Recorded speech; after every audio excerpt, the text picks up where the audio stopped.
हो हाके बाहेर एक बायको कसली आजकाल या बायका देखील उन्मत्त होऊ लागले. यामिनी हे रवी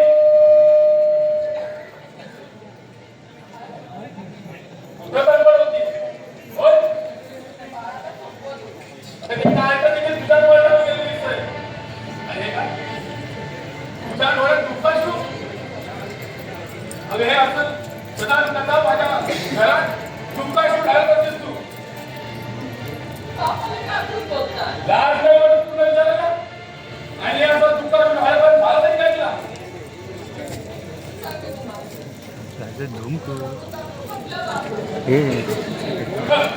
आणि म्हणून हे असलं लढायचं ढोंग करून मला लागतो काय तुला एवढं बोलता आणि इतकी वर्ष तुझ्या नवऱ्याला नोकरी नाही याचा 6 तरी विचार नाही केला. कसला विचार करायचा तुम्हाला स्वतःला नोकरी करावीशी वाटत नाही की तुम्ही कसला विचार करता. सध्या दारू दुकान आपल्या व्यसनात पहिला वेळ किती झाला तुझं नोकरी करण्याची गळ तरी तुम्हाला कोण घाली. जिभेला लगाम घाल नाही तर मुळासकट उठून काढली नाही ती म्हटलं मी तुला भावडा आणि मी सुद्धा तुमची बायको आहे म्हटलं. मग बायको ना नवऱ्याचं म्हणणं करून बघायला पाहिजे ती दारू पिळेल सत्तर करेल नाहीतर या महालक्ष्मीच्या मैदानावर आपल्या नशिबाची थोडे करून नवेच्या पैशाच्या मध्ये 17 फेऱ्या मारल्यासच ना होय नाहीतर तुझी बापाची विजय ना खबरदार माझ्या बाबांच्या नावाचा उपचार करायचा.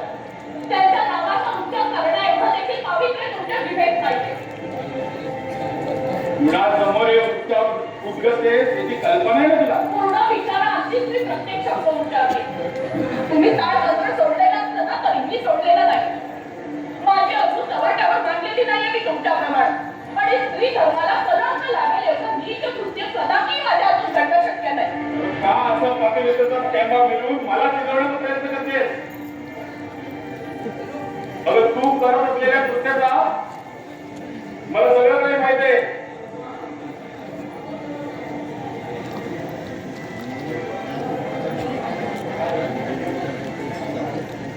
अगं तुझ्या ह्या शिलाचा विग्रह या बाहेर होत नसला ना तरी पैशाशिवाय या घरात बघतोय अशी दचकलीस का दारा काही कळले मला माझं डोळे मी तो दुरुस्ती नसताना आपल्याकडे कोणाचं लक्ष नाही अशी तिची कल्पना असते पण साऱ्याचे डोळे तुझ्याकडे लागलेले असतात.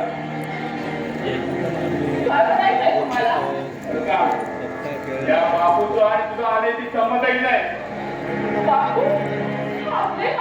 होय तुझ्या या सौंदर्याबरोबर तुझ्या चिराचा मोह सुद्धा करणार तुझा भीम माझा वडील पण विश्वासघाती भाऊ बापू.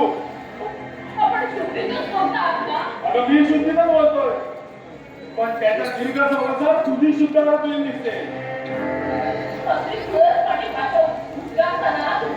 काहीतरी वाटायला पाहिजे होतं. बापू सध्या सज्जन माणसं डोक्यात चिंतून ठेवलं होता. कुठं पेडाले का कुठं पेडाल चोर आणि बोर शिंचोर बेमान झालं होतं म्हणजे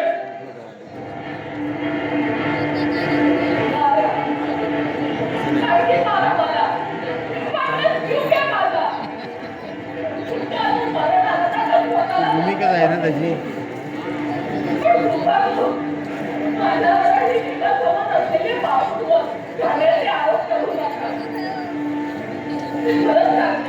कुणीतरी गावडाला तुमच्या मनात विष केलं आणि त्या विषाचा अंमल तुमच्याकडून गाजवला जातो.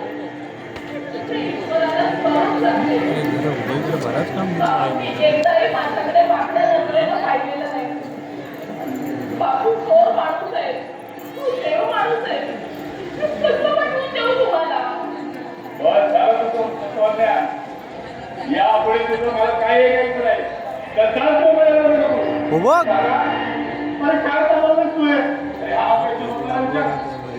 अरे माणूस तिने लाच करताना तुला या जन्माची नाही तर मनाची लाज वाटली पाहिजे. त्या आधी तुम्हाला वाटायला हवी. अगं मला वाटण्यापेक्षा तुला दोघांना वाटली पाहिजे. मेहमान मला उत्तर देते पण तू पण शांत हो भाऊ. शांत हो कधी शांत हो. माणसाच्या सहनशीलतेला कधीतरी अर्थ असतोच ना बापू.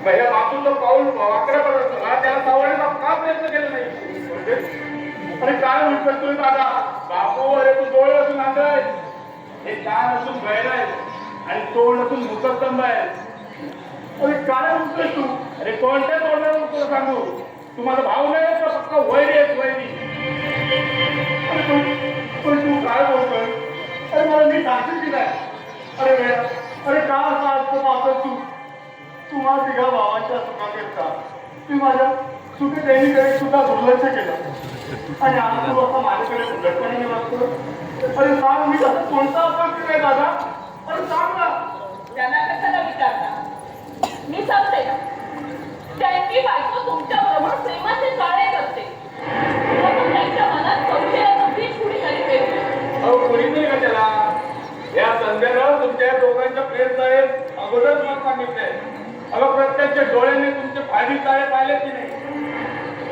काय बाबू तू आलं की नाही की अजून तुझे काय जमत नाही बापू तसं ऐकून घेत नाही का प्रभू अगं मग मी तरी काय करू खरं आला असताना मी स्वतः दे माझ्या तिघा भावांचा चुका करतात मी माझा सर्वस्वाचा त्याग केला तिथेच मी मोठा अपराध केला बोलू दे त्याला अरे त्याचे जीवन आहे